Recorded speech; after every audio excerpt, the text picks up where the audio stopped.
चलो आज राजस्थान के भौतिक भूभागों में हम पढ़ेंगे पूर्वी मैदान। पूर्वी मैदान, देखो पहला तो आप ध्यान से सुनना कि पूर्वी मैदान जो है वो राजस्थान के 23.6% भाग पे है, जिस पे राजस्थान की कुल जनसंख्या का 39% भाग निवास करता है। कितना? 39%। अगर हम राजस्थान के संदर्भ में बात करें तो ये जो पूर्वी जिले हैं, जिसमें जयपुर आ जाता है, दौसा आ जाता है, अलवर का कुछ क्षेत्र, भरतपुर वाला, है ना, और इसके अलावा यहाँ का भी जो कुछ एरिया है जो आपके क्या है मैदान के अंतर्गत आता है, वो पूर्वी मैदान का भाग है राजस्थान के कुल क्षेत्रफल के, जिसपे राजस्थान की 39% जनसंख्या निवास करती है। मोटे मोटे मैं आपको ये और बता देता हूँ कि पूर्वी मैदान का जो जनसंख्या घनत्व है वो राजस्थान के चारों भौतिक भूभागों में सबसे ज़्यादा है।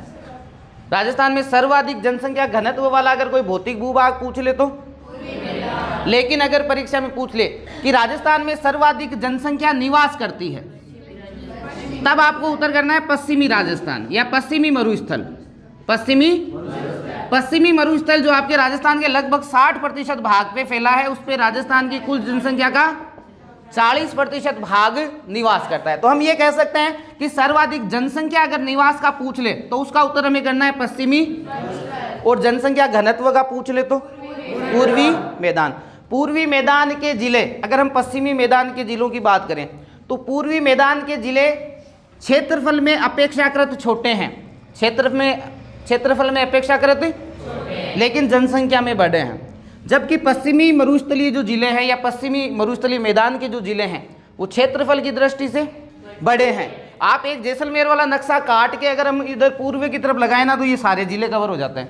तो क्षेत्रफल की दृष्टि से ये जिले बहुत बड़े हैं, लेकिन जनसंख्या की दृष्टि से ये सारे के सारे जिले किस में आ जाते हैं? छोटे। अब देखिए यहाँ की मिट्टी, यहाँ की मिट्टी परीक्षा से संबंधित महत्वपूर्ण क्वेश्चन है। यहाँ पाई जाती है जलोढ़ मिट्टी, क्योंकि मैदान वाला एरिया है ना, इसको जलोढ़ कह सकते हो। जल के द्वारा उठा के लाई गई जलोढ़ मिट्टी, इसी को हम कहते हैं कांप मिट्टी। और इसी को एक नाम और बताओ, दोमट मिट्टी। इसी को हम क्या कहते हैं? और अंग्रेजी में एल्फी ये परीक्षा में पूछा जाता है भाई। हमने पश्चिमी मरुस्थल की बात कही तो यहाँ एंटीसोल पाई जाती है, और एंटीसोल के इधर वाला थोड़ा सा ये एरिया अगर हम लेते हैं तो एरिडोसोल। यहाँ पे कौन सी पाई जाती है? एंटीसोल, और यहाँ पे एरिडोसोल। अब आप पूर्वी मैदान में आते हैं तो यहाँ कौन सी पाई जाती है? एल्फीसोल को अगर हम हिंदी में कहें तो जलोढ़।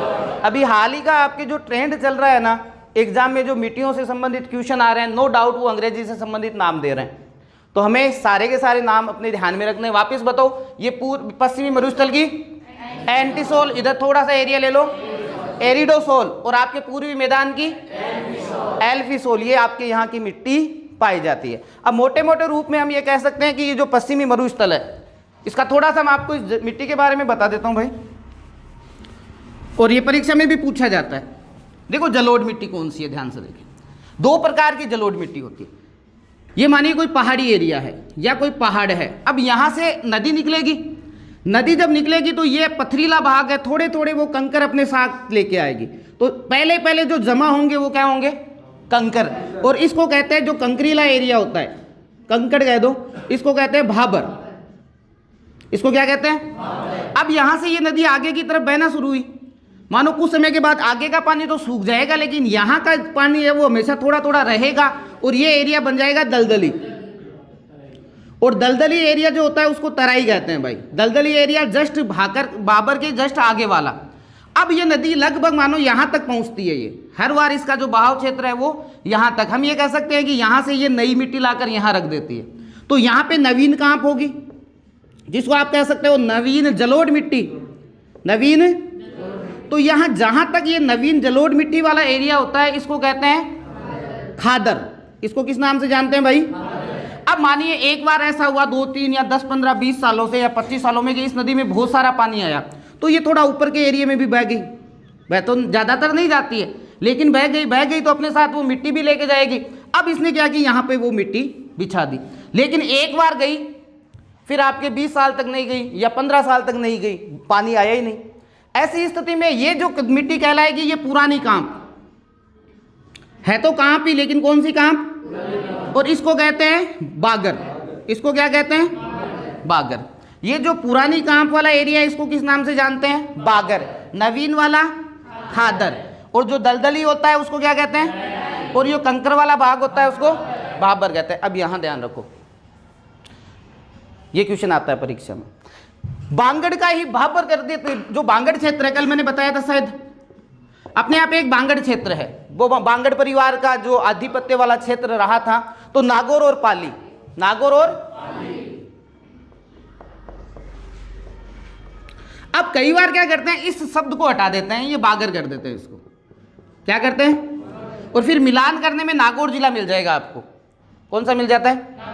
अब ये देखिए, बागर ये क्षेत्र जो है ये आपके मुख्य रूप से राजस्थान में, अगर आपको मिलाने का कहे तो कौन सा एरिया मिलाओगे आप?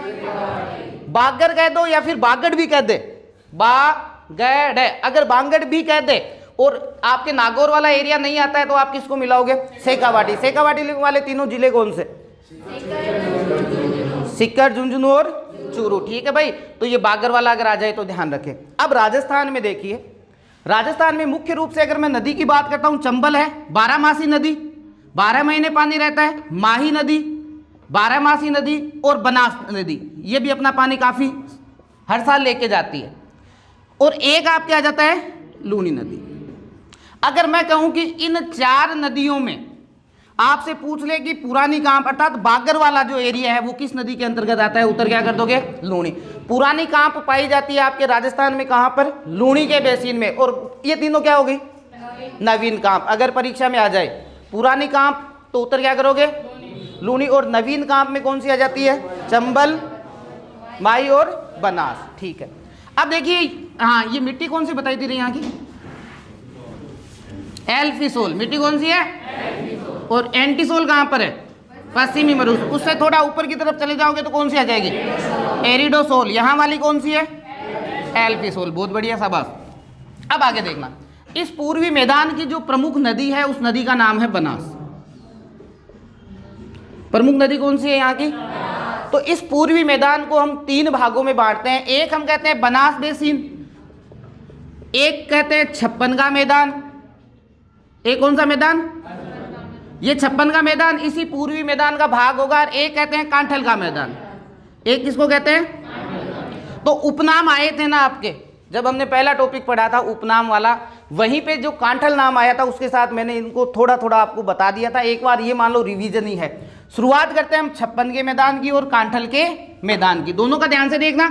अगला टॉपिक नदियां हैं, तो नदियां लगभग क्लियर हो जाएगी अगर ये टॉपिक आपके अच्छी तरह से क्लियर रहता है। तो आपके दक्षिणी राजस्थान के मानो ये आपके दक्षिणी राजस्थान, ये वाला जिला जो हो गया, ये हो गया बांसवाड़ा।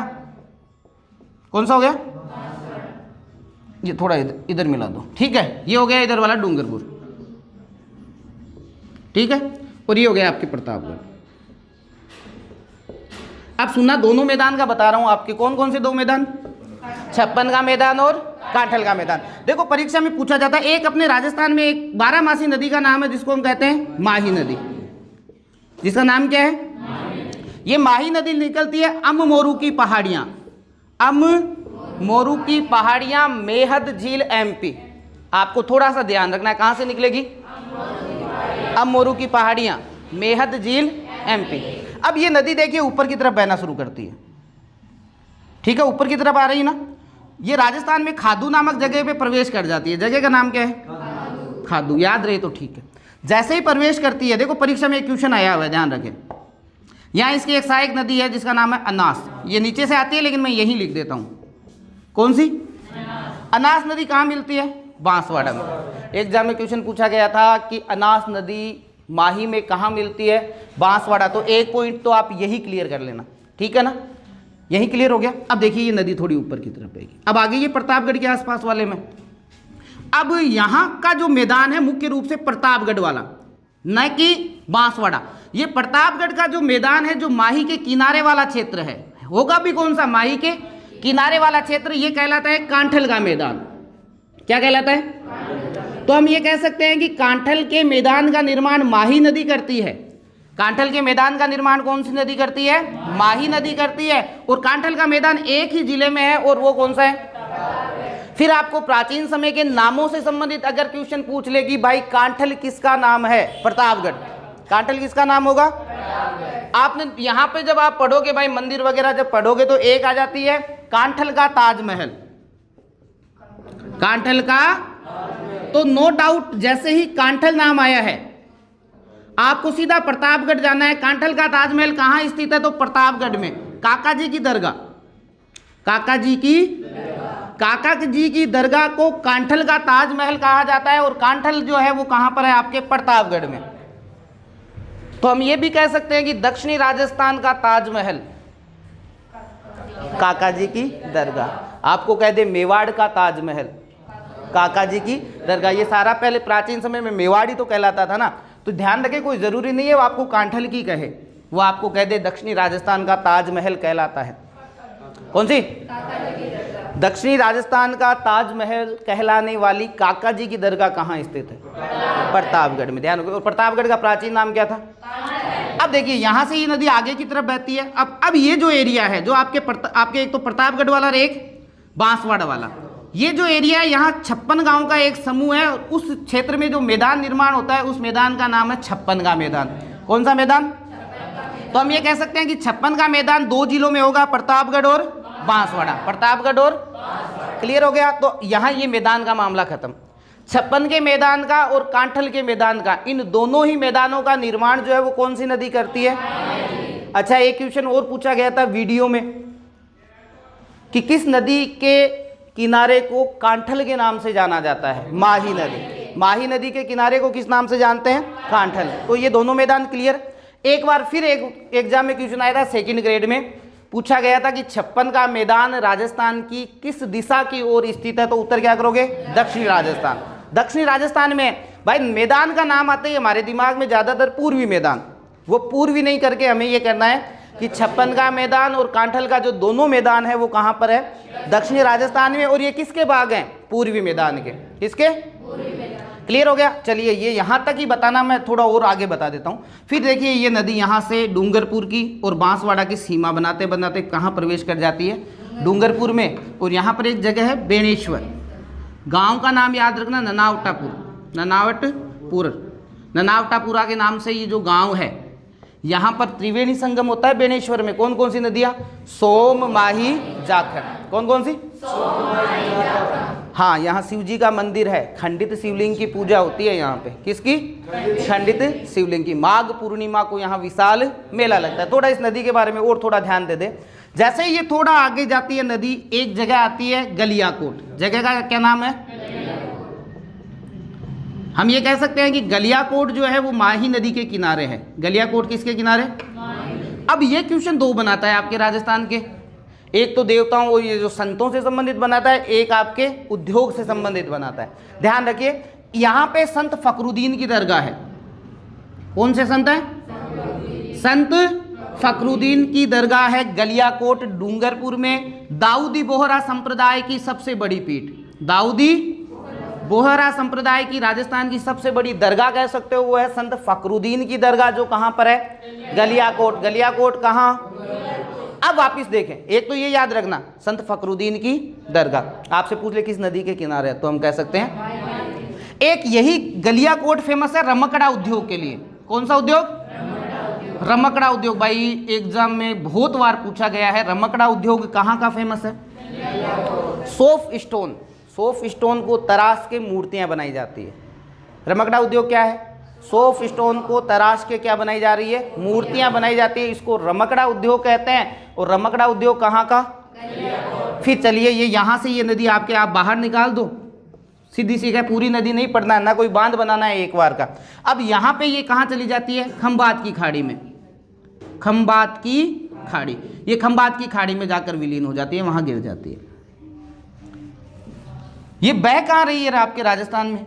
मुख्य रूप से कहाँ बह रही है? दक्षिणी राजस्थान। दक्षिणी राजस्थान का नाम लेते ही आपको ध्यान रखना आदिवासी सबसे ज्यादा दक्षिणी राजस्थान में। तो हम ये कह सकते हैं कि आदिवासियों की गंगा माही नदी, आदिवासियों की जीवन रेखा, आदिवासियों की स्वर्ण रेखा, अब ये दक्षिणी राजस्थान की भी इसको जीवन रेखा कह दो, दक्षिणी राजस्थान की स्वर्ण रेखा कह दो, लाइफलाइन, कुछ भी कहो, वो नदी कौन सी आती है? माही नदी आती है। अब यहां पर एक कस्बा है, आपने नाम सुना होगा कुशलगढ़। कुशलगढ़ कहां पे है? बांसवाड़ा। यहां से आपकी वो एक रेखा निकलती होगी, कोई कौन सी निकलती है? तो हम ये कह सकते हैं, देखो माही नदी ने एक तो कर्क रेखा को यहां क्रॉस किया, एक कर्क रेखा को यहां क्रॉस किया, तो हम ये कह सकते हैं कि कर्क रेखा को 2 बार काटने वाली नदी कौन सी है? माही नदी। कर्क रेखा को कितनी बार काट रही है? 2 बार। अब वापिस सुनना, इसके बारे में क्वेश्चन क्या आता है। देखो ये नदी है, दक्षिणी राजस्थान में प्रवेश कर, दक्षिणी राजस्थान में प्रवेश कर रही है। अब उत्तर की तरफ बह रही है, तो आप इसका मतलब ये नहीं है गंगानगर ले जाओ, ऊपर की तरफ जो भी बह रहा है वो उत्तर की तरफ बह रहा है। तो दक्षिणी राजस्थान में प्रवेश कर उत्तरी राजस्थान में बहने के बाद ये ऊपर की तरफ बह रही है, तो ये उत्तरी राजस्थान, पुनः दक्षिणी राजस्थान से बाहर निकल जाने वाली नदी का नाम है आपके माही नदी। उत्तरी राजस्थान में प्रवेश कर दक्षिणी राजस्थान में प्रवेश कर उत्तरी राजस्थान में बहने के बाद पुनः दक्षिणी राजस्थान से बाहर निकल जाने वाली नदी का नाम माही नदी। आप ध्यान रखें, आदिवासियों की गंगा, आदिवासियों की जीवन रेखा, अगर आदिवासी नाम आ जाए और कोई सा भी क्वेश्चन पूछ ले, नो डाउट उस नदी का नाम एक ही होगा, और वो कौन सा होगा? आपको पता है माही नदी यहाँ पे कौन सी नदियां मिल रही है? ननावटापुर बेणेश्वर धाम में सोम, माही, जाखम त्रिवेणी संगम होता है, माघ पूर्णिमा को मेला लगता है। फिर आगे चले जाओ, कौन सा? गलियाकोट किसके लिए फेमस है? जो कौन से हैं? दाऊदी बोहरा संप्रदाय की प्रमुख पीठ। और गलियाकोट एक उद्योग के लिए भी फेमस है, रमकड़ा उद्योग। क्या होता है रमकड़ा उद्योग? सॉफ्ट स्टोन को तराश के मूर्तियां बनाई जाती है। आपको सीधा पूछा जाएगा रमकड़ा उद्योग कहाँ का फेमस? दाऊदी बोहरा संप्रदाय की प्रमुख पीठ। इतना याद हो जाए तब याद करना कि ये माही नदी के किनारे है, तब याद क्या करना, बाद में करना। आप कहीं बैठ जाओ, गलियाकोट माही नदी के किनारे, ये तो बाद की बातें हैं। पहले तो बेसिक क्लियर होना चाहिए कि ये गलियाकोट कितने क्वेश्चन बना रहे हैं। तो हमने 2 मैदान क्लियर कर लिए, कौन कौन से 2 किए? 56 का मैदान, और दोनों ही मैदानों का निर्माण माही नदी, दोनों ही मैदान दक्षिणी राजस्थान में स्थित। कांठल का मैदान 1 जिले में प्रतापगढ़, और 56 का मैदान 2 जिलों में प्रतापगढ़ और बांसवाड़ा। अब अगर बाई चांस प्रतापगढ़ नहीं आए तो उत्तर क्या करके आ जाओगे? डूंगरपुर बांसवाड़ा। तो फिर क्या कर देना? डूंगरपुर बांसवाड़ा। ये नदी हो गई माही, सिंपल सी जानकारी हो गई। अच्छा ये अनाज कहाँ मिलती है इसमें? बांसवाड़ा। ये परीक्षा में पूछा जाता है, अनाज किसकी सहायक नदी है? अनाज कई है ना, कई जो नए तैयारी करते हैं ना, उनकी समस्या होता है कि हो सकता है कि नाम वह भूल गया हो अगला, तो ये बनास होती होगी। ये बनास नहीं, ये अलग ही नदी है जिसका नाम क्या है? अनास। तो ये 2 मैदान पढ़ लिए। अब एक मैदान और कौन सा बच गया? बनास बेसिन। तो बनास आपके पूर्वी मैदान की सबसे प्रमुख नदी है, ये आपको ध्यान रखना है। तो छोटी मोटी जानकारी हमें बनास के बारे में लेनी पड़ेगी, और अगला ही टॉपिक नदियां जब आप पढ़ोगे, छोटी मोटी ये जानकारी वहां काम आएगी। नदियां कहते हैं सबसे हार्ड टॉपिक माना जाता है, और आपके लिए सबसे सरल टॉपिकों में जो होगा ना, वो कौन सा होगा? नदियां होगी। हम पढ़ रहे हैं बनास। बनास बेसिन पढ़ने से पहले बनास नदी का तो ध्यान होना चाहिए। बनास जिसको वन की आशा, जिसको क्या कहते हैं? वाराणसी और वशिष्ठी नदी के नाम से भी जाना जाता है। वापिस बोलो, बनास जिसे वन की आशा, वाराणसी और वशिष्ठी नदी के नाम से भी जाना जाता है।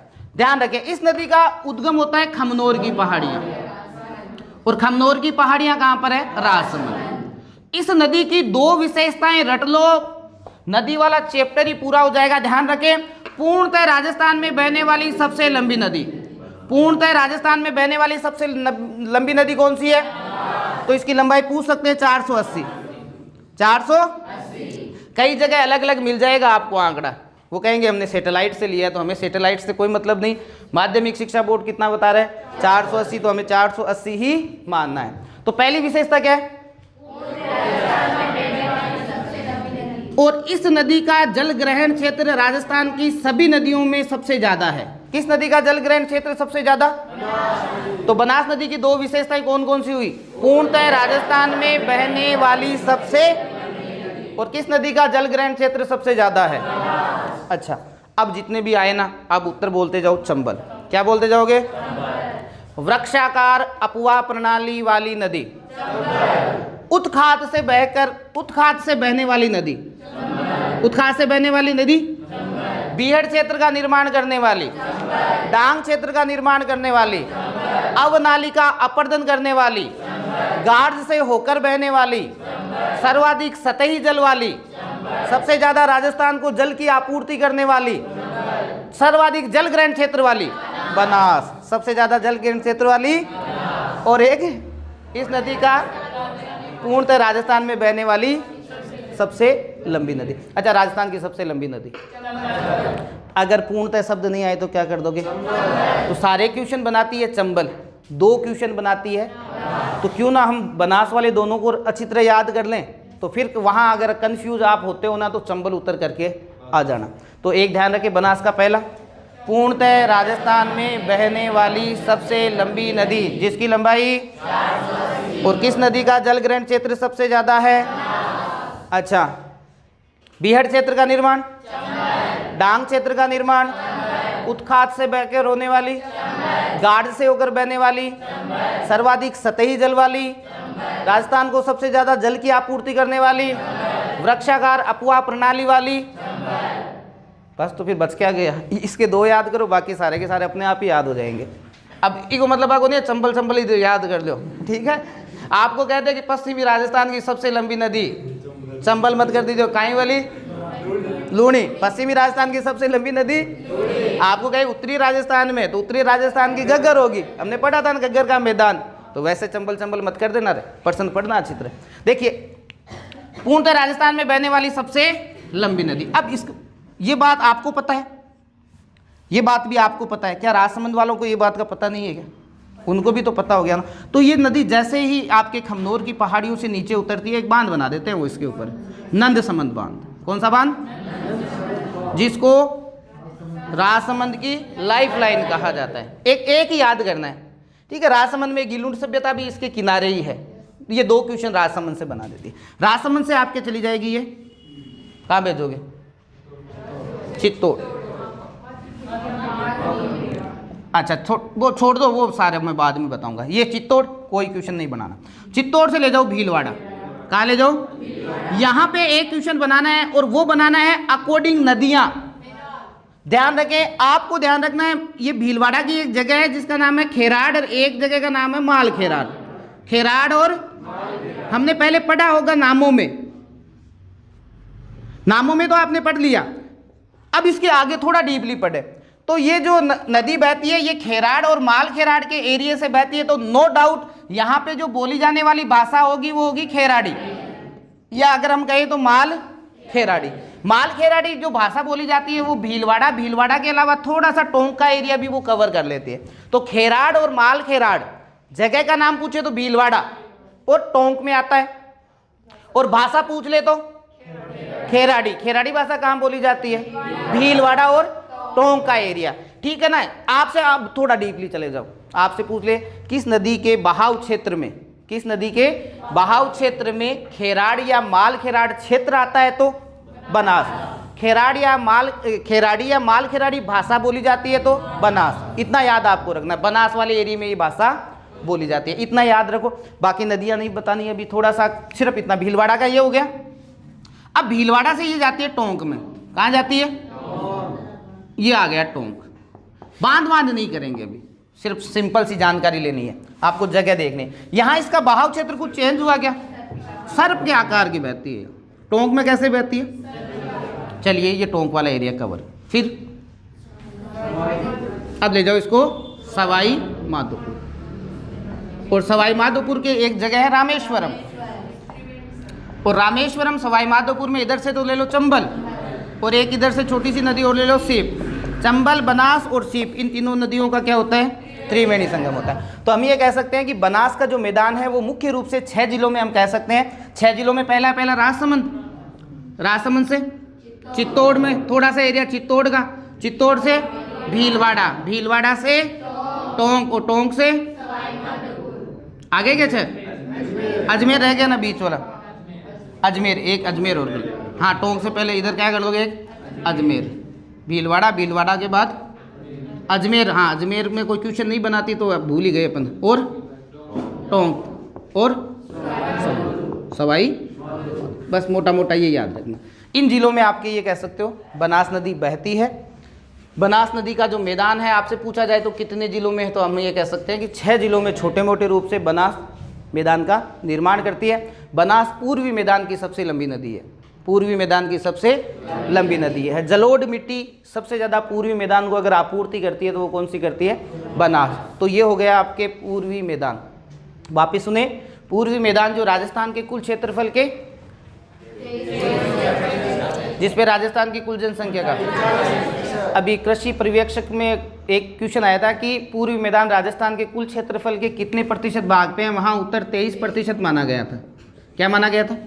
तो नज़दीकतम है 23। हो सकता है आपके 23 नहीं दे, आप 24 मान लेना, लेकिन ऐसा नहीं है 23.6, 23.7 और 23.8 ऐसा कभी नहीं आता है एग्जाम में।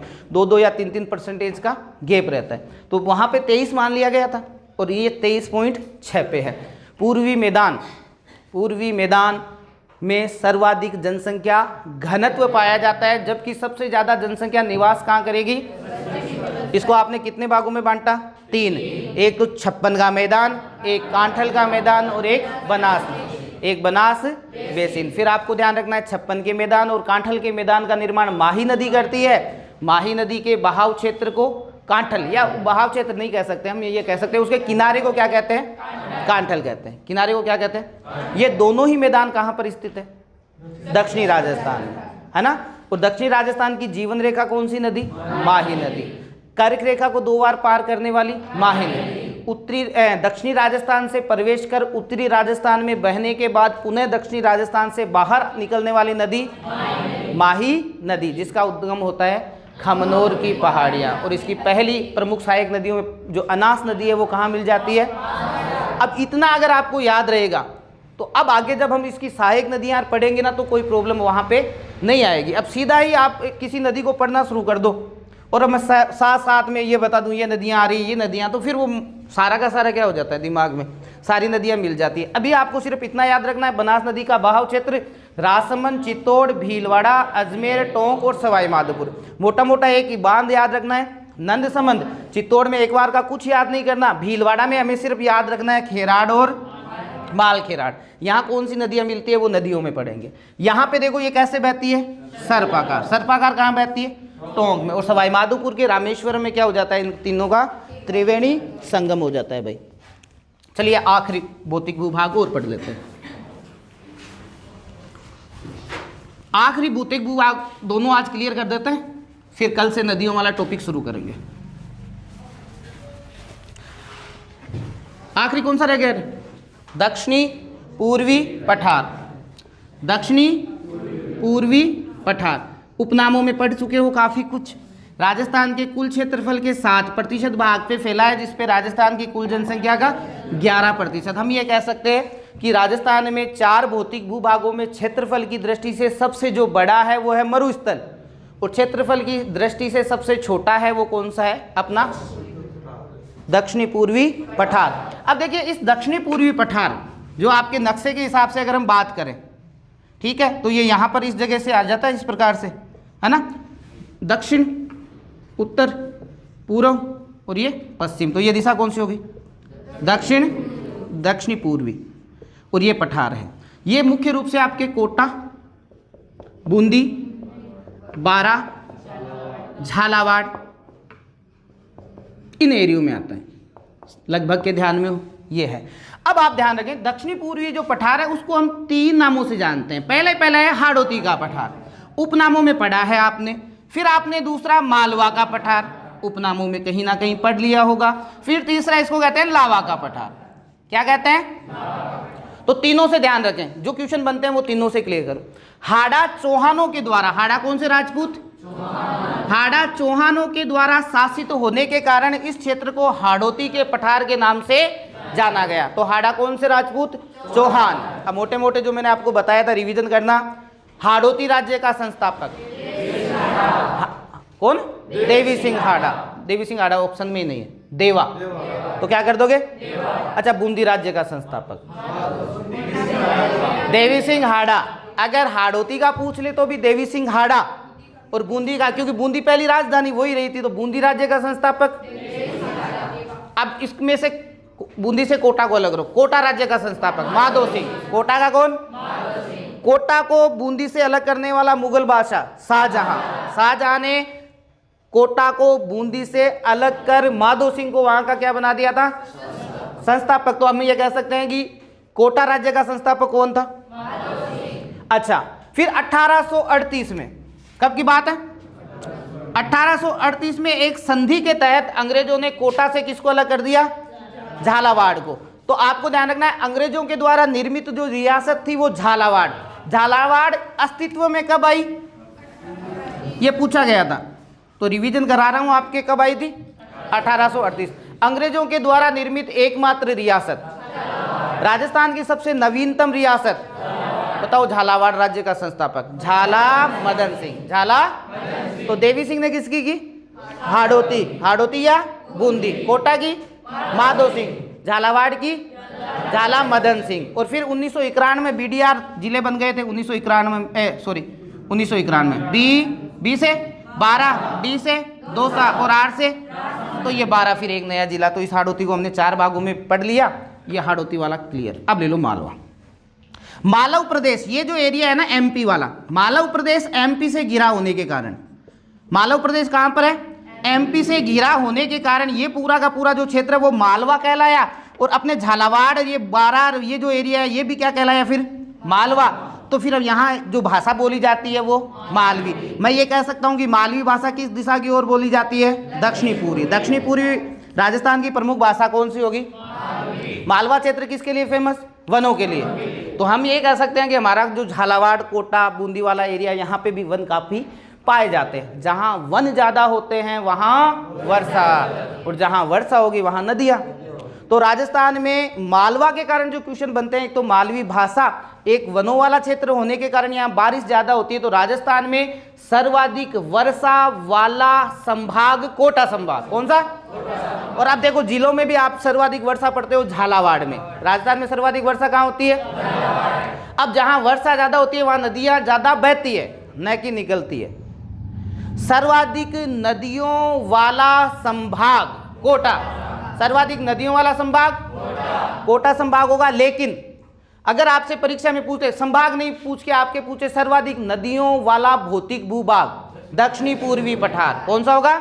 दक्षिणी पूर्वी पठार सर्वाधिक नदियों वाला संभाग कह दो तो, या फिर भौतिक भूभाग कह दो तो, ये दोनों में क्वेश्चन बनाता है। लेकिन अगर परीक्षा में पूछ ले सर्वाधिक नदियों के उद्गम वाला भौतिक भूभाग अरावली, सर्वाधिक नदियां कहां से उद्गम होती है? सबसे ज्यादा बहती कहां है? कोटा। सर्वाधिक बहती तो दक्षिणी पूर्वी पठार में, कोटा संभाग में है। लेकिन नदियों का सबसे ज्यादा उद्गम कहां होगा? अरावली पर्वतमाला से। अब वापस सुने, प्रश्न में थोड़ा सा कंफ्यूज मत होना। सर्वाधिक नदियां कहां बहती है? कोटा में। कोटा संभाग कह सकते हो आप। लेकिन सर्वाधिक नदियों का अगर उद्गम पूछ ले तो ध्यान रखें अरावली से होता है, और अरावली का सबसे ज्यादा विस्तार कहां पर है? उदयपुर में। तो राजस्थान में सर्वाधिक नदियों का अगर उद्गम किस संभाग से होता है तो उत्तर क्या करोगे? क्योंकि उद्गम होता है अरावली से, अरावली का सबसे ज्यादा विस्तार उदयपुर में। तो नो डाउट राजस्थान में सर्वाधिक नदियों के उद्गम वाला संभाग होगा आपके कौन सा? उदयपुर। सर्वाधिक नदियों वाला संभाग कोटा। सर्वाधिक नदियों के उद्गम वाला संभाग, सर्वाधिक नदियों वाला भौतिक भूभाग दक्षिणी पूर्वी। सर्वाधिक नदियों के उद्गम वाला भौतिक भूभाग अरावली। इतना क्लियर हो गया? अब मैं आपसे पूछूं कि राजस्थान में सर्वाधिक नदियों वाला जिला? कोटा, चित्तौड़। राजस्थान में सर्वाधिक नदियों वाला जिला पूछ ले, ध्यान रखना है राजस्थान में सबसे ज्यादा नदियां अगर किसी जिले से बहती है तो चित्तौड़ से बहती है। यहां आप कोटा मत करके आ जाना भाइयों। सर्वाधिक नदियों वाला संभाग है कोटा, सर्वाधिक नदियों वाला संभाग है कोटा। जबकि आपको ध्यान रखना है सर्वाधिक नदियों वाला जिला है चित्तौड़गढ़। सर्वाधिक नदियों के उद्गम वाला संभाग है उदयपुर। लेकिन सर्वाधिक राजस्थान में अगर नदियों का उद्गम वाला जिला पूछ ले तो राजसमंद। कौन सा होगा? क्लियर हुआ? एक बार वापस रिवीजन कर लेना, वापस। अब गलत नहीं होना चाहिए किसी का भी।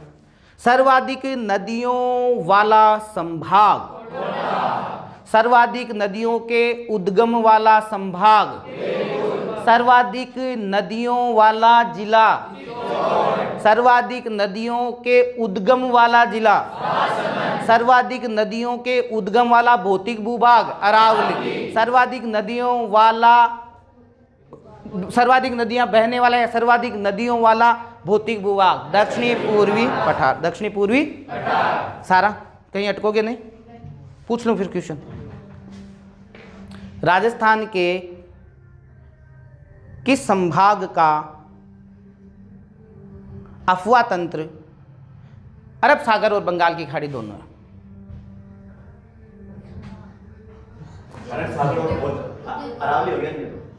अरे यार संभाग पूछ रहा हूँ। उदयपुर संभाग, ध्यान रखिए राजस्थान में संभाग की अगर बात करें, उदयपुर संभाग एक ऐसा संभाग है जिसकी कुछ नदियां बंगाल की खाड़ी में जाती है और कुछ जाती है अरब सागर में। यहाँ वाली जो नदियाँ हैं, उदयपुर में से आपके एक निकलती है साबरमती, उदयपुर में से आपने क्या निकलती है साबरमती, वाकल नदियाँ, ये जो नदियाँ है ये तो जाती है इधर, और इसी उदयपुर संभाग के राजसमंद से निकलती है बनास नदी जो जाती है इधर। तो हम ये कह सकते हैं कि उदयपुर संभाग का अफवाह तंत्र अरब सागर और बंगाल की खाड़ी दोनों है। याद रह जाएगा, इतना याद कर लोगे तो फिर नदियाँ पढ़ाने में समस्या नहीं होगी भाई। चलो 2 हो गए, अब कौन सा रह गया? एक लावा।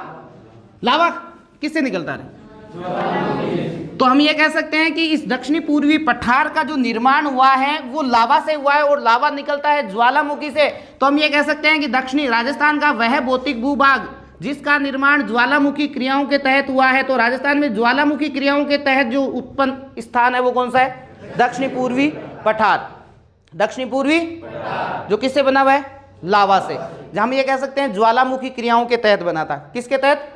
ज्वालामुखी क्रियाओं के तहत। अब देखो आप सीधा सा ज्वालामुखी क्रेटर, हम ये कह सकते हैं क्रेटर से निर्मित वो ज्वालामुखी फटता है, वो निकलता है ना जो मुंह से, क्रेटर कहते हैं उसे, क्रेटर से निकलता है। तो अब ध्यान रखें क्या निकला? लावा को कर दो ठंडा, ठंडा करने के बाद सूख जाओ, सूखने के बाद इसका कलर कैसा हो जाता है? आपको काला हो जाता है। तो हम ये कह सकते हैं कि दक्षिणी पूर्वी जो पठार है इसकी मिट्टी है वो मध्यम काली है। कैसी है? मध्यम काली। क्यों है? क्योंकि ये किससे बना है? लावा से बना। मध्यम काली मिट्टी होगी, चलिए अच्छी बात है। अंग्रेजी में कहते हैं वर्टिसोल, अंग्रेजी में क्या कहेंगे? वर्टिसोल। तो वर्टिसोल राजस्थान के कौन कौन से जिलों में पाई जाएगी? झालावाड़, कोटा, बूंदी, बारा, कोटा, बूंदी, झालावाड़। ये आया हुआ है एग्जाम में, जहां वर्टिसोल नाम देके 4 जिलों का क्रम दिया था। वर्टिसोल का सीधा अर्थ ले लेना आप, मध्यम काली मिट्टी। मध्यम काली मिट्टी कहां पाई जाती है? अच्छा फिर सुने, अभी धूप का मौसम चल रहा है, ठीक है। एक तो व्हाइट शर्ट पहन के एक बच्चा धूप में बैठा है और एक ब्लैक शर्ट पहन के धूप में बैठा है। कुछ समय के बाद आप देखोगे जो काले शर्ट पहना हुआ बच्चा है ना, वो धीरे धीरे ऐसे ऐसे ऐसे करने लग जाता है। क्या कारण है इसका? क्योंकि काला रंग उष्मा को क्या करता है? अवशोषित करता है। उष्मा को क्या करता है? अब यहाँ की मिट्टी कैसी है? काली है। तो क्या ये उष्मा को अवशोषित नहीं करेगी? करेगी। अब ध्यान रखिए, दक्षिणी पूर्वी पठार का तापमान अपेक्षाकृत, दक्षिणी पूर्वी पठार का तापमान अपेक्षाकृत अधिक रहने का मुख्य कारण है धरातल का स्वभाव। क्या लिखोगे? धरातल का स्वभाव। अगर यहाँ का धरातल काला नहीं होता तो यहाँ अपेक्षाकृत तापमान अधिक भी नहीं हो सकता। हम ये कह सकते हैं मिट्टी की प्रकृति, मिट्टी की। तो दक्षिणी पूर्वी राजस्थान कह दो या दक्षिणी पूर्वी पठार कह दो। आपसे पूछ ले कि दक्षिणी पूर्वी पठार में तापमान अपेक्षाकृत अधिक रहता है, उसका मुख्य कारण क्या बताओगे? तो आप कहोगे धरातल का स्वभाव। वहां का धरातल ही ऐसा है। हम ये कह सकते हैं मिट्टी की प्रकृति। वहां की मिट्टी ऐसी है कि वो तापमान, भाई ऐसे अगर ये काली मिट्टी नहीं होती तो मानो तापमान 20 डिग्री रहता, लेकिन ये उष्मा को अवशोषित कर रही है, ये डिग्री पहुंच गया 22। अपेक्षाकृत अधिक है, होना 20 चाहिए लेकिन है कितना?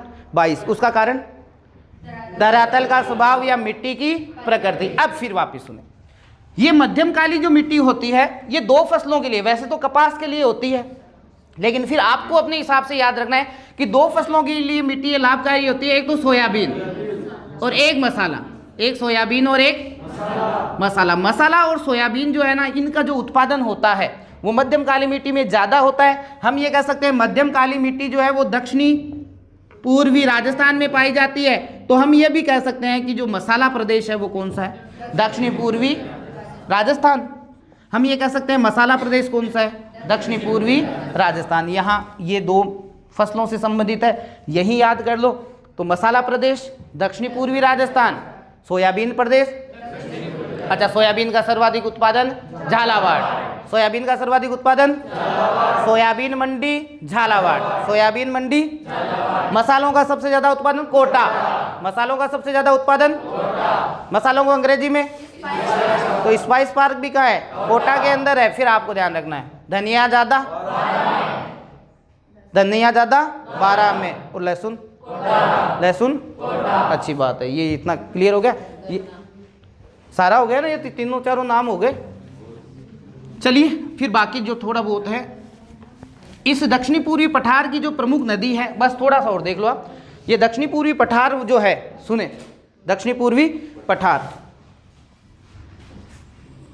थोड़ा 2-4 पॉइंट और देखें। अरे ये पतंग अच्छी तरह नहीं बनी रही, अब बन गई। कौन सा है ये हाड़ौती कर दो, अरे 10 दिशा बोलो ना। हाँ मेरे को टाइम क्यों खराब करते हो। ये क्या है, हाड़ौती का पठार। अब देखो ये जो है ना, ये एरिया ये आ जाता है विंध्य कगार क्षेत्र में, विंध्यांचल या विंध्यांचल पहाड़ियाँ। तो विंध्याचल की जो पहाड़ियाँ हैं, ध्यान रखें, वो इस एरिया में फैली हुई है। और इस हाड़ौती के भूभाग में अगर कोई पहाड़ियाँ हैं, वो है मुकुंदरा की पहाड़ियाँ। कौन सी है, मुकुंदरा की पहाड़ियाँ हैं। और मुकुंदरा हिल्स वो राष्ट्रीय उद्यान भी होगा, आपको पता है, टाइगर प्रोजेक्ट। इसको 2012 में तो राष्ट्रीय उद्यान घोषित किया गया था, और 2013 में यहाँ प्रोजेक्ट टाइगर चला दिया गया था। क्लियर है ना। तो ये मुकुंदरा की जो पहाड़ियाँ हैं, अगर परीक्षा में आपसे पूछ ले किसका भाग है, विंध्यांचल की पहाड़ियों का। किसका भाग है, विंध्यांचल की पहाड़ियों का। यहीं पर यही आपके इसी एरिया में पाई जाती है रामगढ़ की पहाड़ियाँ। रामगढ़ की, देखो रामगढ़ की पहाड़ियों से पहले मैं आपको और बता देता हूँ, रामगढ़ विषधारी अभ्यारण्य बूंदी, रामगढ़ विषधारी अभ्यारण्य बूंदी, जिसको हाल ही में राजस्थान का चौथा प्रोजेक्ट टाइगर 2021 में बनाया गया। चौथा प्रोजेक्ट टाइगर के तहत इसको शामिल किया गया था 2000। तो ये जो रामगढ़ की पहाड़ियां हैं, ये बूंदी वाले एरिया में, कौन से एरिया में, और थोड़ा सा जो भाग है वो बारां की तरफ भी चला जाता है। तो रामगढ़ की जो पहाड़ियां हैं वो बूंदी और बारां में है। अब एग्जामिनर क्या करता है, देखना आपके कई बार क्वेश्चन आया है, वो ज्यादातर बारां दे देता है। तो रामगढ़ की जो पहाड़ियां हैं उसका उत्तर आप क्या कर दोगे, 12। और वैसे 2 जिले आए तो, अच्छा रामगढ़ विषधारी अभ्यारण्य जिसको 2021 में प्रोजेक्ट टाइगर के तहत शामिल किया गया। राजस्थान की कौन सी चौथी भाग परियोजना, राजस्थान की कौन सी चौथी भाग। 4 हो गई, नाम बता सकते हो चारों के, बताओ। पहली रणथंबोर प्रोजेक्ट टाइगर 1974, दूसरा सरिस्का 1978, तीसरा मुकुंदरा हिल्स 2013, चौथा रामगढ़ विषधारी 2000। यानी पहला प्रोजेक्ट टाइगर आपके 1974, 1978, 2000, 2021। पहला कौन सा, दूसरा सरिस्का, तीसरा, चौथा प्रोजेक्ट टाइगर पूरे भारत में 1973 में शुरू किया गया था, हमने अगले साल अपना लिया 74। दूसरा बनाया 4 साल के बाद 78, फिर आपके 2013 और 2021। तो रामगढ़ से संबंधित ये पॉइंट भी आप ध्यान रख लेना। रामगढ़ की पहाड़ियाँ कहाँ हैं। अब इस पठार को कहते हैं कि यही पठार, देखो इसको नाम चेंज कर देते हैं, इसको कहते हैं दक्कन लावा ट्रेप। दक्कन लावा ट्रेप का मतलब पठार।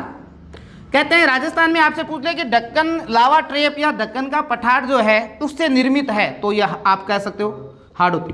कोटा, बूंदी, बारां, झालावाड़ वाला जो एरिया है वो दक्कन लावा ट्रेप के नाम से भी जाना जाएगा। अंग्रेजी में कहे तो डेक्कन, डेक्कन, डेक्कन ट्रेप। परीक्षा में पूछा जाएगा भाई डेक्कन ट्रेप, डेक्कन ट्रेप से निर्मित है, तो आप कहोगे कोटा, बूंदी, बारां, झालावाड़ डेक्कन ट्रेप से निर्मित है। दक्कन का कह सकते हो, दक्कन के पठार का भाग है। राजस्थान में दक्कन के पठार का भाग भी कौन सा हो जाता है, दक्षिणी पूर्वी राजस्थान, ये हाड़ौती हो जाएगा। और इसको अंग्रेजी में कह दे तो डेक्कन ट्रेप। अब देखो विंध्य कगार क्षेत्र, कगार का मतलब होता है किनारे वाला। विंध्यांचल के किनारे वाला जो क्षेत्र है ना, तो आपके सवाई, सवाई की बहन काली, और उसको कैसा आदमी चाहिए था, धाकड़। तो 3 जिले कौन कौन से हो गए, सवाई माधोपुर, करौली, धौलपुर। सवाई माधोपुर और करौली ये तीनों के तीनों क्षेत्र कहलाते हैं विंध्य कगार क्षेत्र। विंध्य कगार क्षेत्र परीक्षा में आएगा। विंध्यांचल का जो किनारे वाला एरिया कहते हैं कहाँ पर है, तो हम ये कह सकते हैं सवाई माधोपुर, करौली और धौलपुर वाला जो एरिया वो आएगा विंध्य का गाढ़ क्षेत्र। नो डाउट अगर ये ऑप्शन में नहीं आता है तो कोटा बूंदी बारा, हाँ डरने की आवश्यकता है। विंध्य का गाढ़ क्षेत्र कह दे, विंध्यांचल का भाग कह दे, नो डाउट इधर वाला हाड़ौती वाला एरिया ही आएगा। इस देखो ये सीमा पर है ना, तीनों की तीनों सीमाएं एमपी और राजस्थान की सीमाएं, इनको कहते हैं महान सीमांत प्रदेश। महान सीमांत प्रदेश। अगर आपसे पूछ ले महान सीमांत प्रदेश वाला क्षेत्र कौन सा है, तो भी आपके महान सीमांत प्रदेश वाला क्षेत्र हो जाएगा सवाई माधोपुर, करौली, धौलपुर। तो बताओ फिर विंध्य का गाढ़ क्षेत्र में कौन सा है, सवाई माधोपुर, करौली, धौलपुर। दक्कन ट्रेप से निर्मित पठार, हाड़ौती वाला, कोटा बूंदी बारा। दक्कन ट्रेप कह दो, दक्कन के लावा वाला का ही अंश माना जाता है कौन सा, हाड़ौती। अच्छा मुकुंदरा की पहाड़ियां किसका भाग है, विंध्यांचल पर्वत श्रेणी का, विंध्यांचल पर्वत। तो इतने क्वेश्चन और आ जाते हैं भाई। महान सीमांत प्रदेश हो गया कौन सा, जो सीमाओं वाला है, कौन कौन सा, सवाई माधोपुर, करौली, धौलपुर। सवाई माधोपुर, करौली, महान सीमांत प्रदेश भी कौन सा होगा, सवाई माधोपुर, करौली, धौलपुर। सवाई माधोपुर, करौली। डेक्कन ट्रेप का भी अभाग कौन सा होगा, हाड़ौती वाला। डेक्कन ट्रेप का भी हाड़ौती वाला ही हो जाएगा। क्लियर है। और रामगढ़ की पहाड़ियाँ, बूंदी और बूंदी नहीं मिले तो रामगढ़ विषधारी अभ्यारण्य कब किए गए, बूंदी के अंदर, जिसको कब बनाया गया था, 2021। ये अपनी 4 बाघ परियोजना।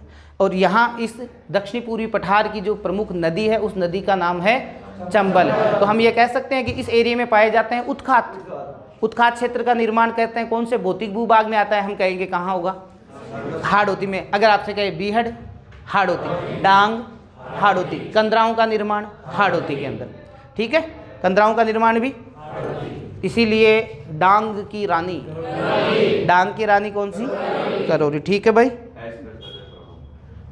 अस्पष्ट अधर प्रवाह क्षेत्र कौन सा है, दक्षिणी पूर्वी पठार। दक्षिणी पूर्वी पठार ही कह सकते हो, अस्पष्ट अधर प्रवाह क्षेत्र। अच्छा शेखावाटी वाला कौन सा था, आंतरिक जल प्रवाह क्षेत्र। शेखावाटी को क्या कहोगे आप, बागर। क्या कहोगे, बागर। और बांगड़ में मिलाने को आए तो नागौर को मिला देना, और नागौर नहीं आए तो शेखावाटी वाला कोई जिला मिला देना। ये सारा एरिया उस बागर के अंदर आ जाता है। तो ये भौतिक भूभाग आज कंप्लीट, कल नदियाँ पढ़ेंगे। धन्यवाद।